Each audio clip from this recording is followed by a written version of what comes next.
Indonesia. Di video kali ini kita akan membahas tentang cara mendapatkan tunjangan khusus guru bukan PNS yang nominalnya itu 1.500.000 per bulan. Tunjangan ini memang ditujukan untuk teman-teman guru non PNS yang ada di daerah. Nah, apa saja persyaratan kemudian gimana cara mendapatkannya, ini yang perlu kita bahas. Baik, sebelum lanjut, teman-teman perlu membedakan antara BSU dengan tunjangan khusus ini karena ternyata masih banyak yang belum memahami. Jadi BSU ini tampilannya seperti ini ketika kita cek di info GTK, teman-teman ya, ini sudah banyak yang dapat.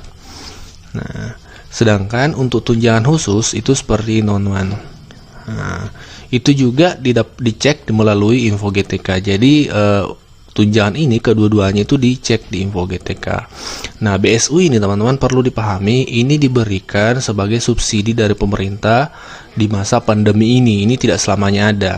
Sementara tunjangan khusus ini setiap tahun ada. Seperti itu. Setiap tahun ini sudah lama berjalan dan sudah banyak teman-teman yang mendapatkan. Nah, sekali lagi kami sampaikan bahwa BSU dan tunjangan khusus ini diceknya nanti di info GTK. Nah, tentu pertanyaan kita semua adalah gimana cara dapat tunjangan khusus guru bukan PNS ini, ya kan?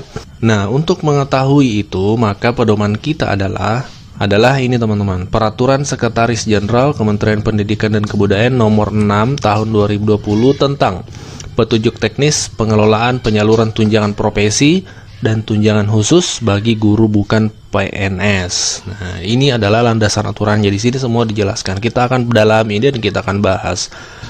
Oke, kita langsung ke poin yang mengatur tentang tunjangan khusus. Oke, di sini teman-teman, teknis penyaluran tunjangan khusus bagi guru bukan PNS ya. Oke.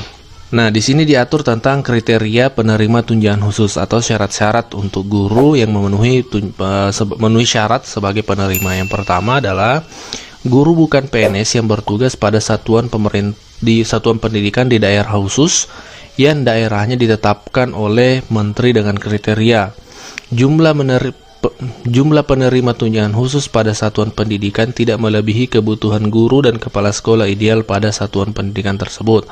Daerah khusus yang merupakan desa sangat tertinggal berdasarkan kriteria yang ditetapkan oleh Kemendes, PDTT, dan data dari kementerian. Nah, jadi persyaratan pertama adalah guru-guru ya yang berada di daerah khusus yang merupakan daerah sangat tertinggal yang ditetapkan oleh Kementerian Desa.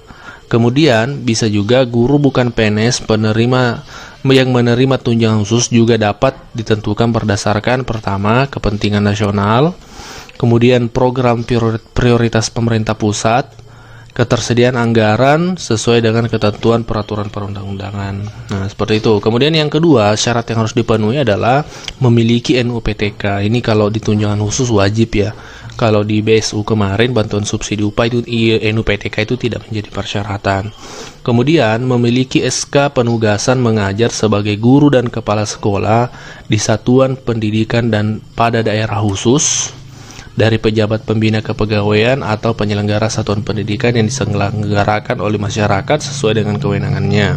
Jadi memiliki SK penugasan mengajar. Jadi tunjangan khusus ini bisa didapatkan oleh guru maupun kepala sekolah selama dia bertugas di daerah khusus tadi yang sangat tertinggal yang ditetapkan oleh Kementerian Desa. Kemudian memiliki NUPTK dan juga memiliki SK penugasan mengajar. Nah, besaran tunjangan khusus teman-teman. Tunjangan khusus guru bukan PNS diberikan dengan besaran berikut. Bagi guru bukan PNS yang memiliki surat keputusan SK impassing atau kesetaraan diberikan setara gaji pokok. Jadi untuk yang sudah impassing itu setara gaji pokoknya. Gaji pokok PNS dengan masa kerja golongan ruang yang sama setiap bulannya. Kan impassing ini adalah penyetaraan teman-teman guru non PNS itu gajinya setara dengan PNS. Jadi nanti tunjangan khususnya itu setara dengan gaji pokoknya. Nah, bagi guru yang belum impassing itu diberikan sebesar 1.500.000 setiap bulan. Nah, bagi teman-teman yang belum impassing atau penyetaraan itu 1.500.000 per bulan. Untuk yang impassing itu setara dengan gaji pokoknya, seperti itu. Nah, selanjutnya pengusulan calon penerima. Bagaimana cara pengusulannya? Ini yang perlu diketahui juga. Pengusulan calon penerima tunjangan khusus dilakukan melalui mekanisme sebagai berikut.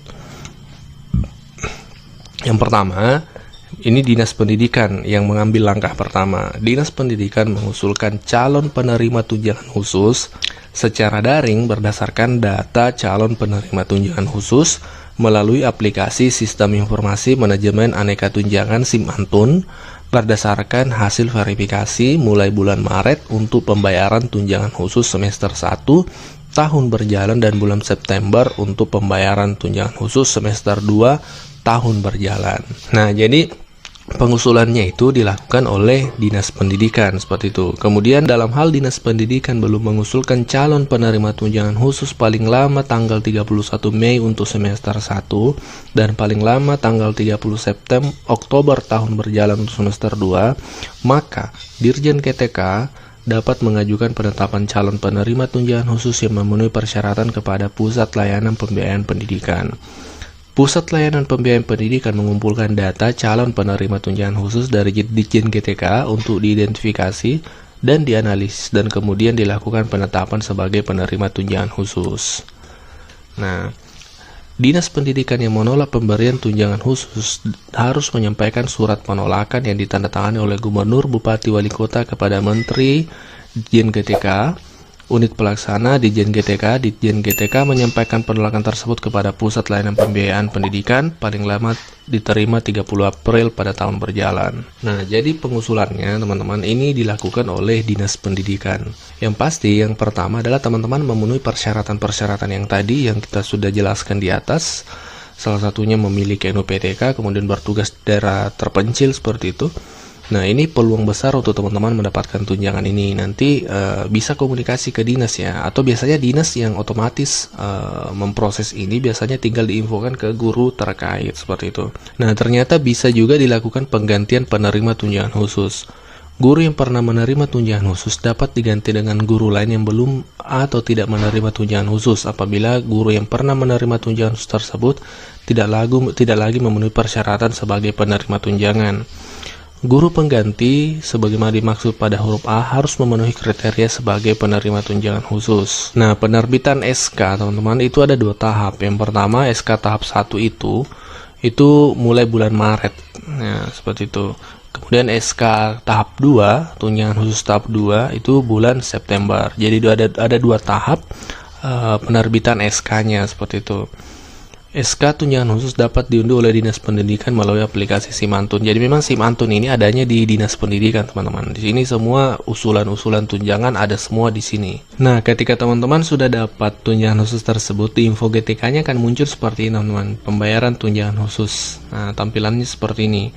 Jadi ketika teman-teman melihat postingan guru-guru lain seperti ini, jangan salah paham, ini bukan BSU, ini adalah tunjangan khusus. Nah, juga seperti ini tampilan SK-nya. Jadi sekali lagi melalui info GTK.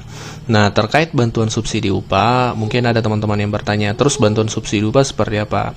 Untuk di tahun 2021 ini belum ada penjelasan resmi dari pihak kementerian terkait apakah untuk honorer ini dilanjutkan atau tidak, untuk guru honorer dilanjutkan atau tidak, belum ada teman-teman. Itu kita masih menunggu. Kalau bantuan subsidi upah secara umum melalui BPJS Ketenagakerjaan itu sudah ada tanda-tanda dari pemerintah, sudah disampaikan oleh Menko Perekonomian bahwasanya akan dilanjutkan. Cuma secara khusus untuk guru honorer itu belum ada informasinya. Kami juga masih menunggu dan mencari info tersebut. Insya Allah ketika dapat kami akan infokan lebih lanjut. Nah, demikianlah info terkait tunjangan khusus. Sekali lagi, teman-teman yang berada di daerah terpencil, ya memiliki NUPTK, ya kemudian ada SK mengajar di sana, itu teman-teman berhak mendapatkan tunjangan khusus. Tinggal nanti apakah dinasnya mengusulkan atau tidak, seperti itu. Jadi bisalah bangun komunikasi dengan Dinas Pendidikan terkait informasi tunjangan-tunjangan khusus ini. Oke, demikian info yang kami share, semoga bermanfaat dan kami akhiri dengan ucapan wassalamualaikum warahmatullahi wabarakatuh.